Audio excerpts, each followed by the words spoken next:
All right.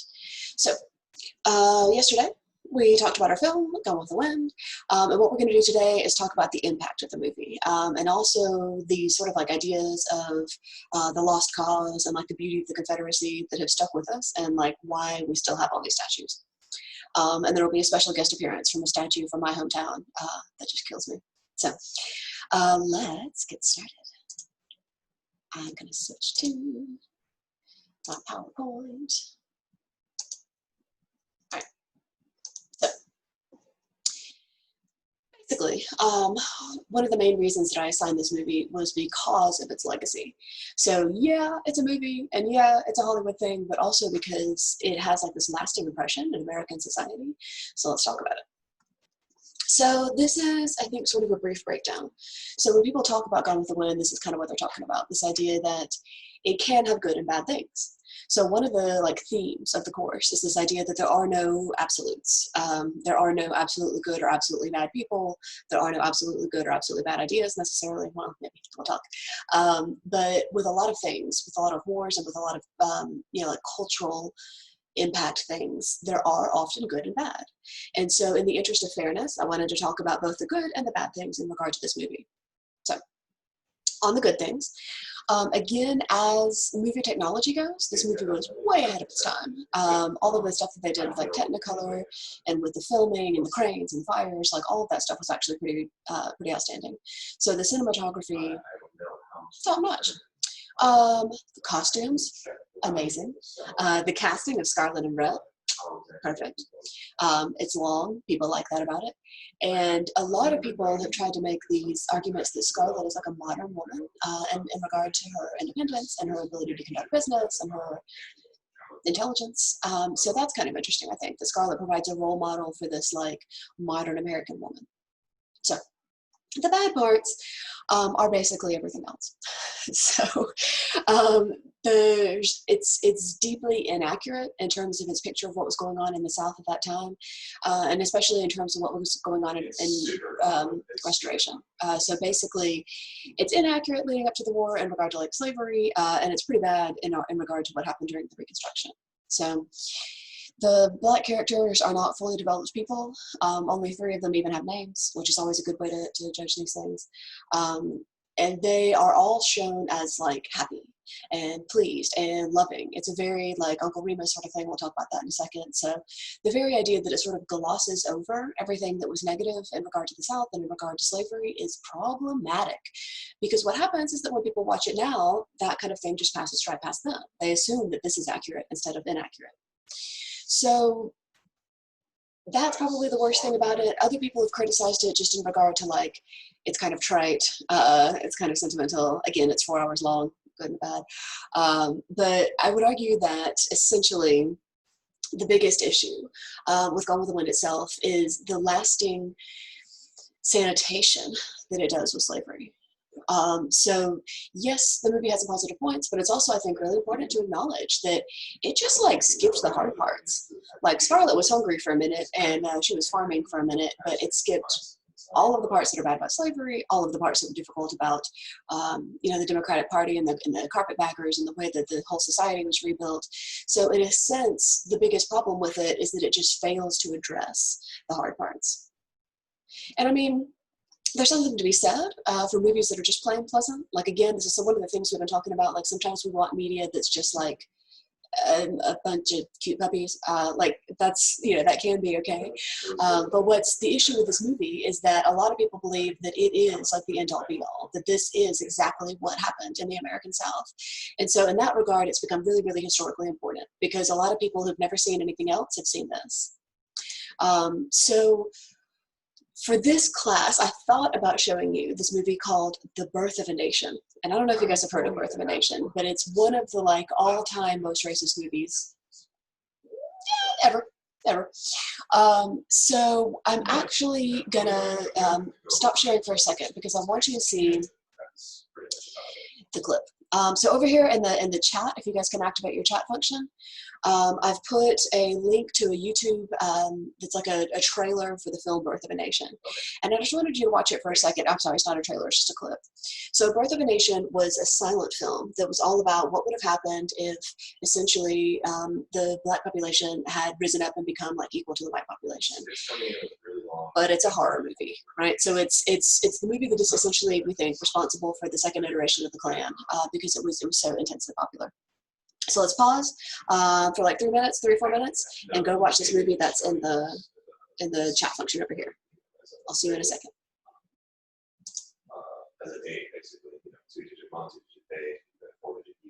Oh wait, can you see it? Somebody said it disappeared. No, okay, let me try again.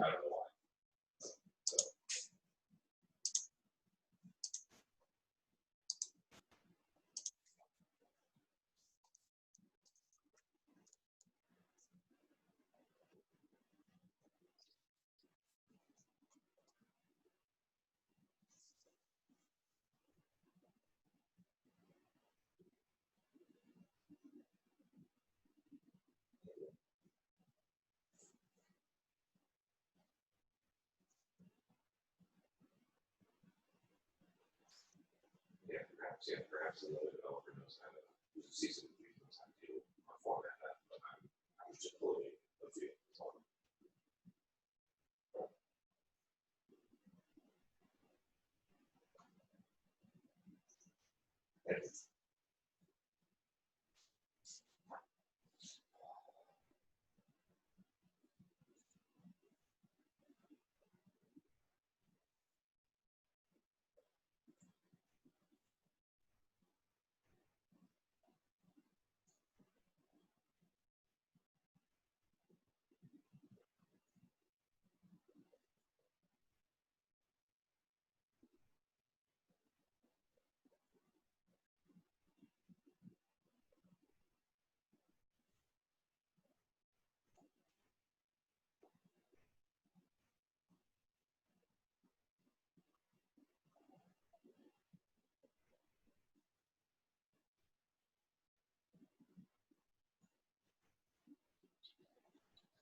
Okay, so when you're done, go ahead and unmute yourselves and come back so we can talk.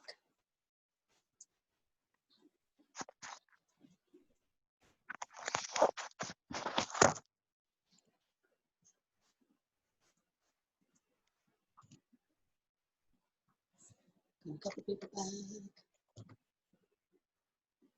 A few more people back.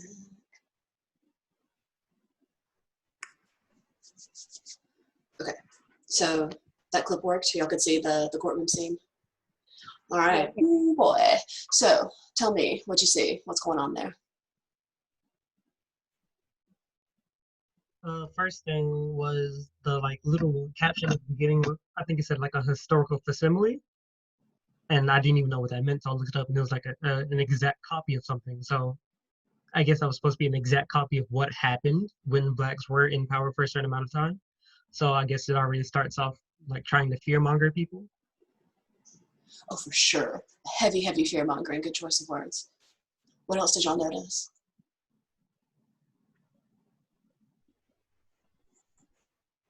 I noticed part of it said, like, President Wilson was shown the video when he was in office in the White House. Mm-hmm. It's a whole movie. It's on YouTube if for some reason you would like to ruin your entire day. But yeah, it was screened for the president as though that was a totally acceptable thing to be doing. What else did you see? There's no way you just watched the weirdest, most racist piece of film in the world and didn't have a reaction. It was just really weird because it seems like it's a joke the entire time. Like, they're like, oh, gotcha. But they mean it seriously the entire time, and I just can't wrap my head around that mindset. Like, I don't get it. And I know I wouldn't because I didn't grow up in that time learning that that's what was normal. But, like, I can't take it seriously because it just doesn't make any sense. Yeah, yeah. I mean, what did you notice? There were some, like, pretty standard racial stereotypes in there. They had one like eating the chicken and stuff, and just eating the chicken in the middle of Congress. The dude who took his shoes off and was like, keeping his feet up. Right. The way they like cornered all the whites we could see to really show like, oh, they're overpowering us. They're getting too powerful, too many. So that part was really important. The part where they talked about the white people who were like in the audience, and especially what they did right there was they legalized interracial marriage. And then what happened? Because that part's important. Celebration. It seemed like the white people up in the corner seemed like concerned and were trying to leave the building while everybody on the floor was just excited, happy. Yes. And not just happy, perhaps a little predatory. So essentially kind of what they're trying to portray there is what often comes down to the deepest fear, which is basically that your white women are going to leave you. This is a recurring theme. This is what comes up every time we lynch somebody. This is what comes up every time we're afraid of black men. One of the main things that we're afraid of is that white women won't choose white men anymore. And so what happened was in the assembly, they legalized interracial marriage, and that white guy and his two women were like, oh no, and they like ran off in a panic. Did you see that? And all the men were meant to be looking at them with these sort of like lascivious looks. You know what I'm talking about? You just saw it. You know what I'm talking about. Everybody's so quiet. But essentially, the idea behind this film was that they were going to show what would have happened if the Civil War had been lost, or worse, if essentially black people had come to power immediately following the Reconstruction. And so they didn't show like an organized society or an equal society. They showed the things that they're most afraid of, which is that the black people will act on these stereotypes and that the black people will come for their women. And so this whole movie is about that. It's about like what would have happened if essentially black men came into power. And the whole movie is meant to be scary. Like it's meant to like alarm your worst fears. Like it's very much a fear-mongering thing, like you said. Does that kind of make sense? Okay. Have you guys heard of this film before, Birth of a Nation? Okay. I heard of the one made recently, and like when I think I saw that one. I heard of this one that we just watched made before, but I never watched it. I mean, I suppose I cannot in good conscience recommend watching it, but like what you just saw was as much as you need to know. But it came out in 1915, and it was like a really, again, like a historically important film because so many people saw it and based their opinions on this film. So a lot of our like deeply held, racist point of view comes from this movie because it was very much designed to scare people based on what they thought they would be the most afraid of. Does that make sense? Okay. So I'm going to go back to screen sharing my PowerPoint. Which one am I doing? This one? Okay. So the reason that I showed Gone with the Wind instead of Birth of a Nation is kind of twofold. And one is that Birth of a Nation is just so horrific that I couldn't stand it. But the other is that even though Birth of a Nation had a very important place in history, especially in regard to the second iteration of the Klan, more people have seen Gone with the Wind. So ultimately, it might have a bigger social impact. So, there we go. So what I want to talk about now is, again, the sort of cultural impact of the movie, like what happened after it came out and why people are still watching it. So for one thing, like we did talk about, it got a lot of critical accolades, and it's for sure still on people's like most, top 100 films of all time. Like this is one of the montages that, very clearly shows it. And it's also, again, considered one of the like golden age of Hollywood classics. So in that regard, it's sort of a classic the way that like perhaps Casablanca is a classic. It's just sort of like the perfect example of its era, but also it's just a huge fan favorite. It's got, you know, a central love story, which people love. It's got, you know, incredibly good looking actors, which people love. And so people have like made it a part of their sort of culture and a part of their fandom, if you will. So they have not exactly cons, although I suppose it would be correct to call them a con now. We didn't start using that word until kind of recently. But there's like festivals about it, you know, where people gather in Atlanta or sometimes Macon and they like all dress up and reenact parts of it. Over here on the right, this is the Gone with the Wind trail. So if you wanted to, you could go pick up one of these pamphlets and take this little tour. It goes to like 2 museums, the Margaret Mitchell House, the cemetery. Like it's a whole, you know, thing where you could like do a self-guided tour where you go look at everything from Gone with the Wind. So in a sense, it's lasting in that regard. People just love to love things, and it has a lot of, you know, deep fans. The other thing that I think is actually kind of funny that it has in regard to like its cultural place is the scene where Scarlet remakes her dress. So if you recall, there's a scene in the movie where she's like, oh shit, I need some money. The only person I can get money from is Rhett Butler, but I need to convince him that I'm doing great. So she tears down her mother's curtains.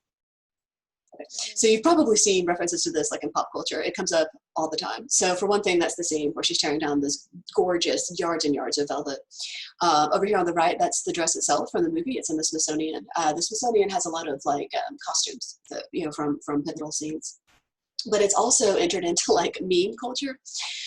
So here on the left is somebody making fun of a dress that Meghan Markle wore and arguing that she did like a Gone with the Wind thing where she made her curtains up into her dress. And of course this woman in these e-cards thing. So this idea that you could like take your curtains and make a dress has become a thing. On the left, they're making fun of The Sound of Music, you know, because she does the same thing. She tears down the curtains and makes clothes for the kids. And of course, on the right, on the bottom, in the Carol Burnett show, they did a whole extended thing. And she was wearing the curtains with like the curtain rod still attached. And that costume is also in the Smithsonian. And then there at the top, I just thought that was a nice little pun. Taking part in a costume parade. So the thing with the dress has also become like independent of the movie, a lasting thing. And the other thing that's so interesting about the movie is that for decades we forgot about this movie, but then all of a sudden when HBO Max took it off air, it had a moment and everybody was like, you can't tell me what to watch, and they started buying it. So this is from last week. This is how Gone with the Wind was doing when I was getting this ready, and it was #1 in the bestsellers, #1 in DVD, #1 in Blu-ray, again DVD and Blu-ray. So essentially Americans just, you know, they're so contrary. Americans have this whole thing about like, you know, not being told what to do. And so even though nobody cared about this movie for a really long time, all of a sudden everybody remembered Gone with the Wind and started watching it again. An exciting time. So this will impact the box office sales. Because remember how I was telling you they count everything in $1939? Here we go again. Okay, so cultural impact, it's back.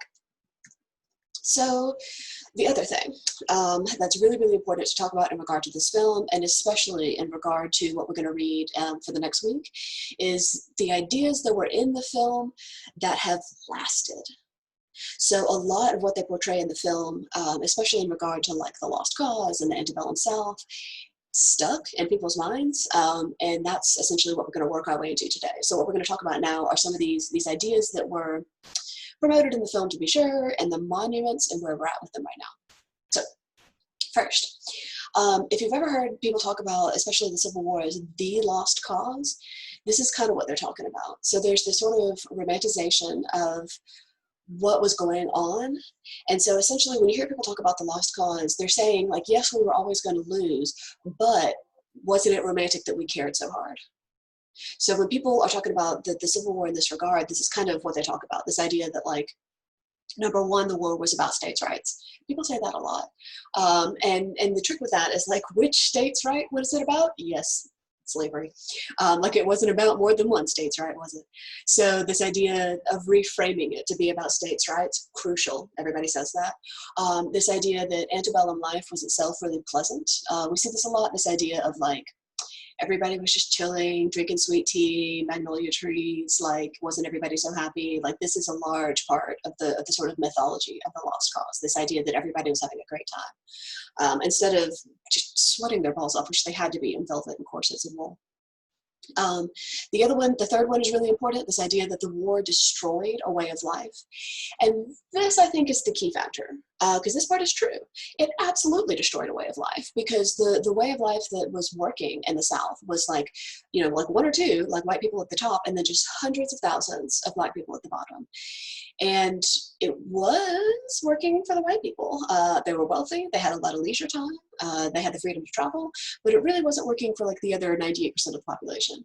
So did it destroy a Southern way of life? Like, yes, that one is true. It absolutely did destroy it. The question is in regard to whether you think it should have. So that's one of the things that we'll get at over the course of this lecture, and especially next week, or I mean, week after next, because next week is vacation. So the other two that are actually kind of interesting, one is that the Confederate generals were like really capable, and like, yeah, they weren't bad in terms of like military strategy. Like those dudes were all right. And then the final one, which ends up also being very, very tricky, which is that slavery itself was benevolent, that the slaves were like well treated, and that they were well fed, and that they were safe, and that they were being exposed to like good Christian values.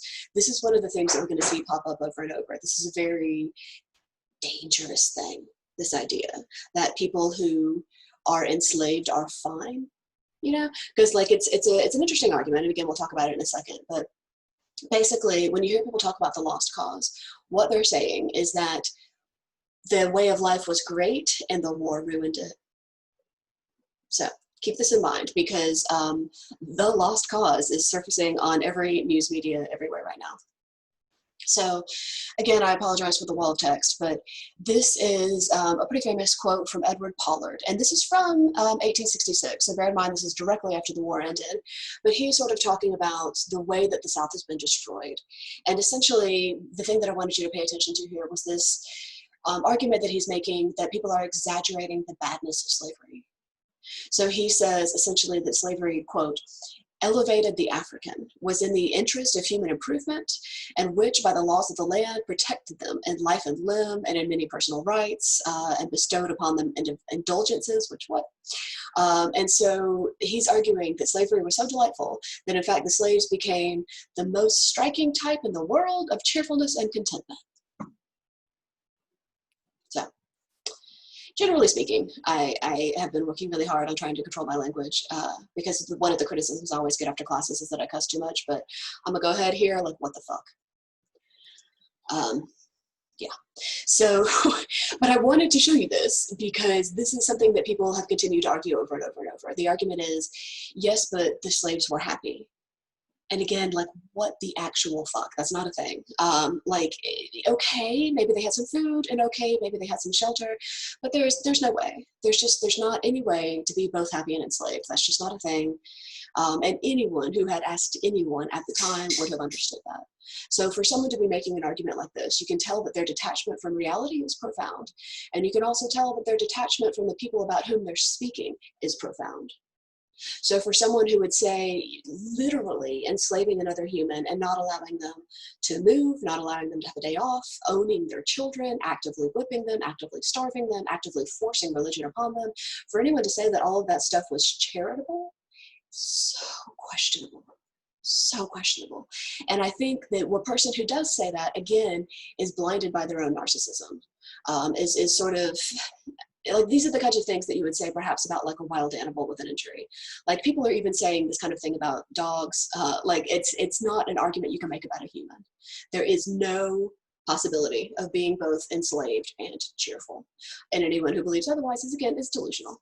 So I wanted to show you this quote, though, because this is like pretty exemplary of the idea at the time. This idea that the war ruined slavery because the slaves were happy. Because this is going to come up over and over. I don't know if you guys have read Uncle Tom's Cabin, but it's a sort of a similar idea to this. So I wanted to show you this because this is the argument behind essentially a lot of parts of the lost cause. And this next one is, again, sorry about the wall of quote, but this one is much more recent. This is from Osterweiss, who's a professor of history at Yale and like a really well-published, smart dude. But he's talking about the legacy of the lost cause. and how essentially the thing that people are angry about is what he calls a golden haze, that these ideas were quickly enveloped in a golden haze and became very real to the people of the South, who found these symbols useful in reconstituting their shattered civilization. So again, what we're essentially looking at here is what happens when your entire world is shattered.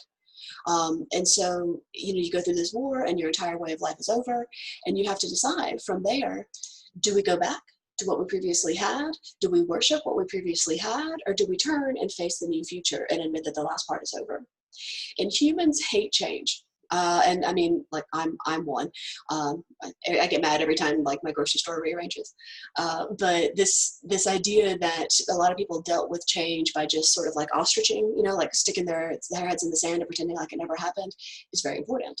But also this idea that people just reframed history, that instead of looking at slavery and suffering and like a deeply problematic social system, they just kind of put a Vaseline filter on it, and they were like, oh, you know what I remember was the magnolias. That part was nice. And it's like, so this reframing is vital. So it's in a sense, it's like, yeah, we know what really happened, but we also know what people want to remember.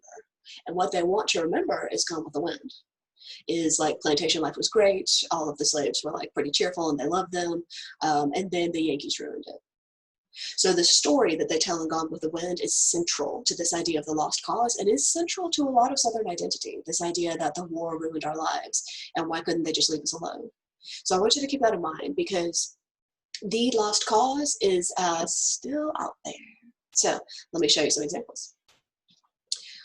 So after the war, we started to see a sort of a rise in what people tried to call the New South. So there was this idea that even though the war was over and slavery was over and the economy was essentially destroyed because the economy was based on slavery, we could still have the good parts. So the New South is based on a lot of these ideas that should sound familiar, especially in regard to the thing we were just talking about.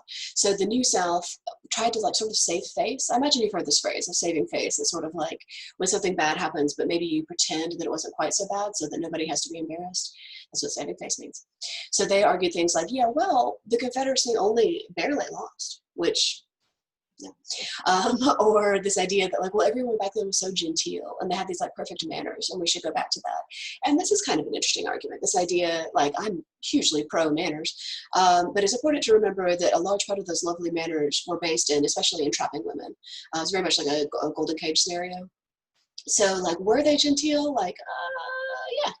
But like, are those the kind of manners that are going to be relevant in modern society? Maybe not. This is one of the most popular ones, that we should honor our fallen ancestors. So people in the South are deeply into what their ancestors did and when. And this is kind of funny because America comparatively is very young. America is really only a couple hundred years old. So like in some civilizations, when they honor their ancestors, they're going back thousands of years. But in America, we're going back like 4 generations. But we're still very excited about it, right? So this idea that we should honor the people that we were related to who died is fascinating. Because were they our forebearers and perhaps, our literal blood ancestors? Yes. But does that mean we have to honor them? This is a very tricky thing. A lot of people struggle with this idea, especially even with their nuclear family. Like this idea that you should honor your father and your mother, for instance, but like, what if they're shitty? Like a lot of people struggle with this in Father's Day, for instance, the last holiday that we had. Like, what do you do about Father's Day if you had a terrible father, And this is kind of that same question. Like, what do you do about honoring your ancestors if they were terrible people, if they were traitors who fought on the wrong side of a war, if they were literal slave owners, if they were murderers, to honor your ancestors is generally considered a noble thing, but do we have to honor people who did bad things? This is kind of one of our prevailing questions of our time right now. So this is one of the things we'll definitely talk about. And then of course our fallen leaders. So part of this has a lot to do with change being scary. So they wanted to honor their fallen leaders. You see a lot of statues of like Stonewall Jackson and Robert E. Lee, Nathan Bedford Forrest. Like we honor those people pretty heavily, especially because the new leaders who replaced them were scary. They were Yankees. Some of them were Black. Like this was, an unforeseen thing. Like we hadn't seen something like this before. So a lot of people, again, to be more comfortable, reverted back to the previous way of life and reverted back to this previous line of thought. So even though, yes, their way of life had been destroyed, one of the things that they tried to do was look back on the good parts and sort of isolate the good parts from the bad parts.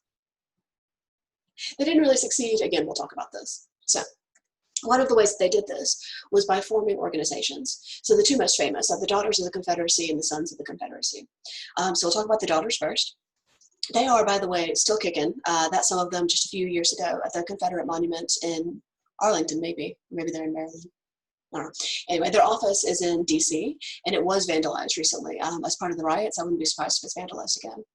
But they were established in 1894, and the way that you join the Daughters of the Confederacy is usually you have to prove like a blood lineage thing that one of your ancestors fought. Sometimes you can just join. I think they're kind of struggling for members. But their stated intention is to tell the glorious fight against the greatest odds a nation ever faced, which, yes, and that their hallowed memory should never die. So essentially, they're honoring a bunch of people who went up against a much bigger army than themselves and lost. They keep not mentioning that. Were they fighting against the greatest odds? Like, yeah, they were hugely outnumbered and outweaponed and outfed. But they keep forgetting to mention that consequently they lost. So what the Daughters of the Confederacy do usually is build monuments. So they've been doing that also basically since 1894. So the monument that they built there, that's one of the ones. Sometimes they raise money for scholarships, like then you would like write a little essay and then they would give you some college money or something like that. For the most part, they build monuments and they do charitable events where they dress up like this. So they're still kicking. The other example is the Sons of Confederate Veterans, and they are also still kicking. Over here on the left, this is a currently available license plate. So you know how you get like vanity license plates when you refresh your license plate, and so a lot of organizations sponsor a license plate. Like you can get one for the zoo, or you can get one for like local schools or something like that. But you can also in Georgia get this one. So if you want to join the Sons, you have to be blood related, and you have to prove it with your lineage. So their purpose, as per Wikipedia, is to encourage the preservation of history, perpetuate the hallowed memories of brave men, and assist in the observance of Confederate Memorial Day, to aid and support all members, and to perpetuate the record of the services of every Southern soldier. So, for the record, Confederate Memorial Day existed in some states for a long time, but in a lot of states it did not spring up until the 60s and the early 70s, and it rose up in direct opposition to Martin Luther King Day. So for instance, in South Carolina, when they decided to make Martin Luther King Day a national holiday, to balance it, they made Confederate Day a national holiday because people were so pissed. So there really is a whole day, like a statewide holiday off of work to honor the Confederate veterans in a lot of states. I think we might have one in Georgia. So for the Sons of the Confederates, again, I want you to focus on what they say their purpose is, to perpetuate the memories and to perpetuate the services. So again, there's no record of having been traitors. There's no record of having lost. There's no record of having lost big time. There's no record of how the majority of them died of disease. Like it's very much about like these people fought and they were brave. And again, yes. They did fight, and it did take a lot of bravery to go into that kind of battle. But again, like, are we supposed to be honoring them? So those two groups are pretty much the most two powerful groups. Those are the groups that people actively admit that they belong to, for instance. The third group is a little more sketch. I'm just kidding, it's a lot more sketch. So the Ku Klux Klan is old, but it's basically gone through 3 iterations. So the first iteration was immediately post-Reconstruction, or post-wars during the Reconstruction. So the first iteration was also the foundation of modern policing. So the modern American police force rose up out of these members of the Klan because their primary objective was to control Black men. So they were very worried about Black men breaking laws. They were very worried about, especially Black men sleeping with their women. They were very worried about them becoming powerful and getting into government. And so what they did was they joined a secret fraternal organization that had a lot of code words. Like they start everything with K's. And so basically they would meet secretly at night.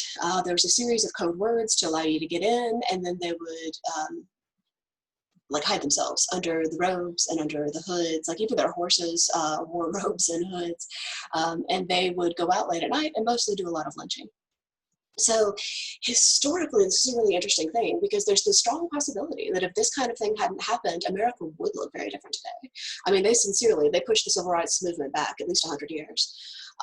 But it was, again, like a reaction to change. They were scared. They were suddenly not in power anymore, which is always scary. They were trying to put the world back together in a way that they recognized. And the way that they did that was incredibly violent and incredibly racist. And the goals and the like sort of overtones of this lasted. They still last today. So that was the first iteration, but they really only lasted about a decade. And then there wasn't necessarily like wide membership. But then right after World War I, it came back. So World War I was also like a very upsetting time for America. Like anytime we go to war, there's a lot of social change. And so what happened in World War I, or after World War I, sorry, was the second wave. They moved out of the Southeast and started moving into the Midwest. And they also sort of changed their goals. So basically, previously it had been fully anti-Black, but in the second iteration, they started hating more people. They started hating the Jews, for instance, which was interesting, but also the Catholics. So it was a very like Protestant organization at that point. And previously there hadn't been much of a religious affiliation, but at this point there became a religious affiliation as well. I think that I saw a raised hand. Hold on a second. That's me. That's me. Oh, okay. What can I do for you?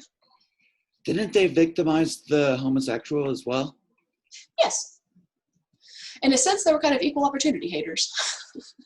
But whereas previously they had been only against Black people, now they were against almost everyone who was not a white Protestant man. Cishet. Yeah.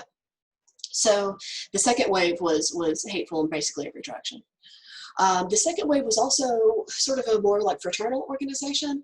Like they didn't spend all of every meeting hating. They spent most of every meeting just like drinking beer and shooting the shit.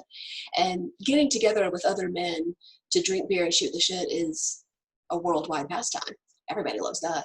So a lot of people joined the Klan largely based on like the social aspects, but then once they were there, they were like, oh, I see, I have to join in the racist parts too.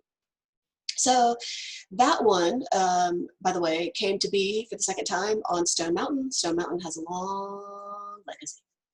Okay, so after that, they formed the current iteration. So the current iteration is the one that's happening right now. It's basically 1946 to now. Largely it's back in the South. There is a little bit of Midwest membership, but largely the current groups that exist, the conclaves, if you will, are back in the Southeast. We think there's about 130 chapters. Typically they have one person at the top and then there's multiple chapters, each of which has a person at the top, a grand wizard, if you will. Their nomenclature is all really interesting. So right now we think there's perhaps around 8,000 members, but it's very difficult to track because they don't admit it openly. There's not like a national registry. They have registries and they know who's a member, especially because there's a whole contained industry of selling each other robes and stuff like that. Like people's wives make the robes and then they sell them to each other. But we're not totally sure how many people are in it right now, but we are beginning to see them come back. So in regard to like our, again, our current race riots and our current issues where we're just like finally addressing systemic racism, we're starting to see a little bit of resurgence of this. And again, it's for the same reasons. Basically, people who are at the top are afraid that they will no longer be at the top, and that shit is scary. So we're starting to see this sort of ideology come back. Over here on the right, this is their current symbol. So over the course of history, they've had several, but essentially the cross, major, burning of the cross is one of their favorite things. And then this one has the droplet of blood in the middle. I don't know if you ever heard about the one drop rule, but essentially that was the idea that if you had one drop of non-white blood, you were not white. Which is a fascinating way to draw it because of course you're making this shit up, like which people are anyway. So this is their current, one of their current symbols. So if you see somebody with this symbol, just run the other direction. So, or do something else. I don't know. You tell me what happens. All right. So those are the main groups that are sort of in action, although we do have some other ones, but those are the main groups that are founded on the Confederacy. So I wanted to show you, before we get into the Confederate monuments, a couple of other symbols, because typically people who are part of like a pro-Confederacy movement or a part of a pro-Klan movement are also racist in other ways. So we see a lot of sort of bleeding over of symbols and we see a lot of bleeding of memberships. So one of the first things that I wanted to show you are the flags. So we talked about this a little bit yesterday, but the current state flag of Georgia is basically just that one that you see at the top, but with a thingy in the middle. And that was not decided until really, really recently, like 2001, maybe 2003. So the flag at the top was the official flag of the Confederacy. It was called the Stars and Bars. And so it was the one that, like, the Confederacy, like the president of the Confederacy, that was the one that they all agreed on. So when you see that flag, that's the Confederate flag. As things started to get worse and it started to become more clear that they were going to lose, they started sort of transitioning their flags. So the one at the very bottom is the one that you're probably the most familiar with. But technically, that was never the flag of the Confederacy. That was the flag specifically of Robert E. Lee. So it was pretty common for different battalions to have their own flag. We still see this sometimes. So like different groups of the same army would have slightly different flags to sort of like indicate who they were from, sort of like banners in medieval time. So this was actually Robert E. Lee's battle flag. So he flew this flag, and a lot of the people that fought under him flew this flag, but it was never the flag of like the Confederacy. It was just like one branch's flag. But after the war, it became, you know, the flag. So at a certain point during the war, when basically Robert E. Lee was the only one left alive, they started to embrace his flag. So they're the second one is the stainless banner, but then they realized there was too much white space, and they were like, oh no, does it look like we're surrendering? So they added the bloodstained banner, which was that stripe of red, so that it didn't look like they were surrendering. And that was the final flag. So only those three flags were ever flown as official flags of the Confederacy. The bottom one was not considered a flag of the Confederacy, but it is, for whatever reason, the one that has survived. So if you see that one on the back of, like, you know, people's cars and bumper stickers and things like that, it's kind of a weird choice. Because, like, but why? And the answer is going to come up here in a second, but basically, long after the war, people started to get into the war. So like people who were in no way involved in the Confederacy started to get into the Confederacy, especially in the 1900s, and they just liked that flag the best. So that flag is in no way about your ancestors. That flag is just a modern symbol for racism. So I wanted to show you these as well. So this is basically just a series of symbols that are used largely by white nationalists, but again, there's a lot of overlap with fans of the Confederacy and white nationalism and fans of like the Nazi regime. So if you look at this one in the bottom middle, it's become relatively common to sort of combine symbols from the Confederacy and symbols from the Third Reich. So one of the things that we see is that a lot of people who believe in one believe in the other, which is always true of like conspiracy theories too. So these symbols are not all directly related to the Confederacy, but what ends up happening is essentially in this next picture, people fly both at the same time. So this picture is from the White Nationalist March in Charlottesville, Virginia in 2017. Do y'all remember that? Probably you do. Okay. So it was a weird moment, but basically the Proud Boys got together and they marched, and one of them killed somebody, and it was a whole big disaster. But as you can see, there's a sort of a mix of symbolism here. So there's the yellow "Don't Tread on Me" flag, which was originally a Revolutionary War flag. It was basically designed, we might talk about it a little bit next week, but it was basically designed to say, Britain, don't step on me, but it became symbolic of states' rights. And then in recent years, especially in regard to the Tea Party, they've sort of re-embraced it, again, in regard to states' rights. But this time when we say states' rights, we just mean the Second Amendment. So the yellow "Don't Tread on Me" flag is there. And then next you can see the modern Confederate flag, and then next in line the Nazi flag. And then next in line the Confederate flag, and then next another Nazi symbol, and then next another yellow flag, and then next another Confederate flag. So the way that the Confederacy is remembered gets tied into a lot of other political movements. So when you see this kind of thing, often you see other layers on top of it, is essentially what I'm going for here. So a lot of the people who are flying the modern Confederate flag are not talking about the Civil War at all. And this is, again, one of the most complicated things that we're starting to sort of deal with right now. Like, I imagine you've seen a lot of these memes that say things like, the Confederacy only lasted 4 years, like the Obama administration lasted twice as long. Like, what heritage are you talking about, you know? And so this is kind of that idea too. So it's not necessarily that they're involved in the Confederate cause in regard to like states' rights and the economy and like, you know, don't tread on us. It's mostly in regard to like those people were racist and also so am I. So it's this sort of this mindset about like honoring whiteness. And it overlaps with several different kinds of political groups and several different kinds of movements. So very often where you see one, you see multiple. So the monuments. Again, I never anticipated we get to talk so much about all these weird things. But the thing that's really interesting about the monuments is that we put almost none up directly after the war. Directly after the war, everybody was like, I guess we lost, you know? And so there was a huge break between when the Civil War ended and when people started putting up monuments. So basically, directly after the Civil War, people were like, meh. But as the Civil War veterans started dying, and right before World War I, people started caring about it again. So they started thinking, you know, like, oh wow, like Grandpa's dying, and also he used to be a veteran, maybe we should build him a monument. So the first big wave of monuments came right at about World War I, maybe a little bit after. This second big wave of monuments came during the Civil Rights Movement. So again, there's a question of what these monuments are meant to be about. Are we honoring a war that happened a long time ago? And if so, why are we honoring losers? Or are we honoring white people and the sort of like elevation of white people to positions of power?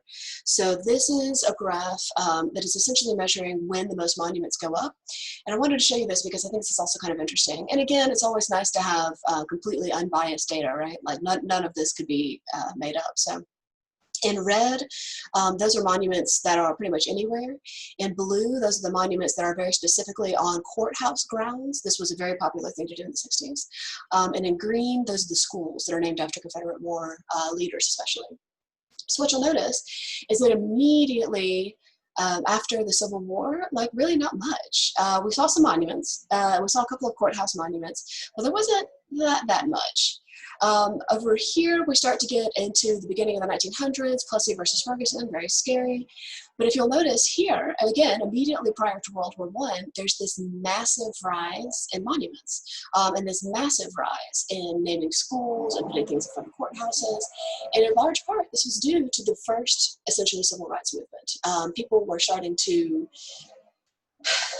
notice systemic racism. They were starting to fight against systemic racism. That's when the NAACP was founded. And so basically, as Black people began to get more power, white people began to be more afraid. And one of the things that they did, that's how they should be pro-Rasa. One of the things that they did was build monuments. So again, the role of the monuments is twofold. And one is honoring fallen ancestors, and the other is we want you to know we think these people are important. So we see this one giant wave right part of World War I. And then after that, everybody's kind of like, meh, for a minute, you know. And then we see another big wave right here during the Civil Rights Movement. And one of the things that's really interesting about the wave during the Civil Rights Movement is that we started naming schools for Confederate veterans, and especially Confederate generals. And again, I think some of y'all mentioned that you went to schools that were named for Confederate generals. I remember one person saying the school was named Lee, and they tried to change it into just like an acronym. It's LEE. Classic. So there's, again, this sort of like scare. There's this idea that people are losing power. Maybe we should do something about it. And then in the 2000s, we start to see a little bit of it again, but it's on the decline. So if this were solely about honoring fallen Civil War veterans, in all likelihood, it would have happened after the Civil War. The fact that it happened as those people were dying and directly prior to World War I, a little suspicious. So a lot of the monuments were built by this guy. This is Moses Ezekiel. And he was a sculptor, but he was also like a really well-known like proponent of the Confederacy. And so he built the Confederate monument in Arlington Cemetery. So in Arlington Cemetery, which is like the big national cemetery outside of DC, you guys may have seen it on like a field trip or something. There's a whole section just for the Confederate veterans. And so when he made this sculpture, you can't quite see the bottom, and I wish that we could because it's upsetting. But basically his goal was to include, quote, faithful Black servants. So he said that he thought that everything that people were saying about the indignity of slavery and the suffering of slavery was a lie. And he said he wanted to call attention to the lies told about the South and slavery, especially in Uncle Tom's Cabin. And he wanted to rewrite history correctly to show the Black slave support for the Confederate cause. Sure. What? Okay, so first he's arguing that a book written, in 1852 is inaccurate, which, what? And he's also arguing that a lot of the slaves were in support of the Confederate clause, which is, fundamentally inaccurate.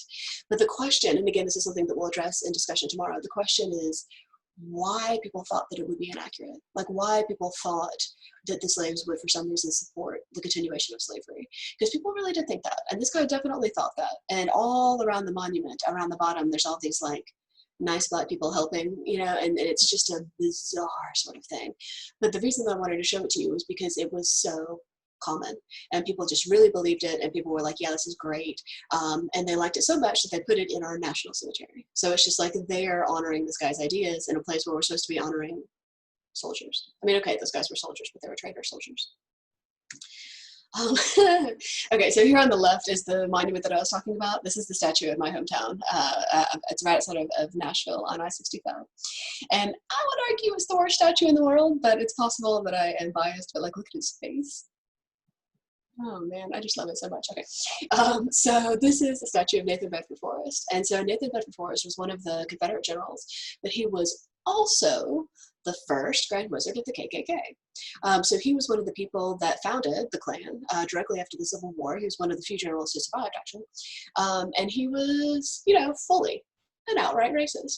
And the fact that we have so many statues of him, like just last week, they voted in Nashville to keep a bust of him in the Nashville State Capitol instead of like, you know, putting it in the basement or in the museum or something like that. Again, in Tennessee, they're required to proclaim every July 13th Nathan Bedford Forrest Day. So he's a really interesting example of somebody who like was definitively on the wrong side of history, definitively a traitor, definitively against things that we stand for now, but for some reason we just love statues of this bitch. There is an argument that perhaps the statue at the top right was ugly on purpose, but I don't buy it. I don't think you can make something that ugly on purpose. I think you can only make something that ugly if you mean it. It's been vandalized a lot lately, but it's a privately owned statue on private land, so they're not allowed to just like outright take it down. So essentially what we're starting to see right now is that a lot of people are like right this moment arguing that we need to take these down. So there have been a lot of arguments about this over the course of time. Like there have always been people who were opposed to this sort of thing. But one of the things that we're starting to see right now is that people are petitioning for them to be taken down, and some people are just going out and knocking them over. If you've been watching the news in the last couple of weeks, you've probably seen a lot of this. People have been, you know, just kind of like throwing ropes around them and dragging them down. People have been removing them quietly in the dead of night, the government. So there have been an unusual amount of protest and movements against these statues. And again, this is one of the things that we'll talk about, this idea that we need statues to honor these people. And also the argument that a lot of people are making is that they want to keep these statues to remember history. So this is an interesting thing, this idea that if we take the statue down, are we removing history? Do we need statues to remember? Should we have different statues? Should we leave the statues where they are but put plaques on them? Should we put them all in a museum together, like maybe inside a little field? Like, I don't know. So this is kind of a very, very timely topic. My favorite version that I've seen says, why don't we just take the people off the horses and then just have a whole bunch of horse statues? Just like, what? But I think it's kind of fun. So this is kind of where we're at with this argument. So to make it even more deeply personal, over here on the left, they removed the Confederate statue in downtown Decatur just a couple days ago. So I know that sometimes core can seem unrelated to the modern world, but like, look at us now. So the statue in downtown Decatur was also a recent one. They didn't put that up until the 60s. And so they came through and the government removed it in the dead of night, which is like, but still. So what we're essentially going to talk about tomorrow is the lost cause, and like why people are so intense about it, and like who you know perhaps that is intense about it, and also like what we should do about these statues, because one of the things that we talked about previously was, for instance, Stone Mountain, because we can't take Stone Mountain down, it's very large, but what about the other statues? What about the ones we can't remove? So these are sort of the questions that we're going to address tomorrow, this idea that what people want in regard to the statues, like why some people want to leave them up, what they believe, why some people want to tear them down, what they believe, and how this is sort of related to our own memories about the war. And again, our historical perspective, especially about this war. So in short, Gone with the Wind was a perfect portrayal of the lost cause. It was basically like, this was a beautiful way of life and y'all ruined it. And so for that reason, it's got that sort of like lasting impact, especially on modern American culture, because a lot of people, when they think about the Civil War, only think about Gone with the Wind. And if that was your only introduction to what was going on, then you would also think that slavery was fine, because look how happy those slaves are. So that's sort of why it's historically important. So I didn't have a whole wall of information for y'all today. I know it went on for kind of a long time yesterday. But what I wanted to address today was essentially how Gone with the Wind impacted our modern statue situation. What kinds of questions do y'all have? You doing okay for now? I have a comment. Okay. I personally think that the statues should remain, just because they're not necessarily symbolic of racism, but they're symbolic of the struggle and how far we've come. I mean, if they were statues of the other side, I would agree. But the fact that they're all statues of Confederate generals, I think, is the issue. Like, if we had statues of, like, Harriet Tubman, that'd be chill. But again, this is what I'm very interested in discussing tomorrow, because this is happening, like, right now. This is happening, you know, miles from our own houses. And this is happening for a lot of you in your families. This is one of the things I've been hearing, especially in your weekly reports, is that this is for a lot of you personal. So I'm sure discussion will be lit. I think I used that correctly. Anybody have any other questions before we disband into a very muggy day? Excellent. Okay, so tomorrow we will get back together in new group discussions. Start reading your book. It's so good. It's so funny. I think you're really going to like the next book. And other than that, be good. I'll see you tomorrow. We'll have so many discussions. Okay, goodbye.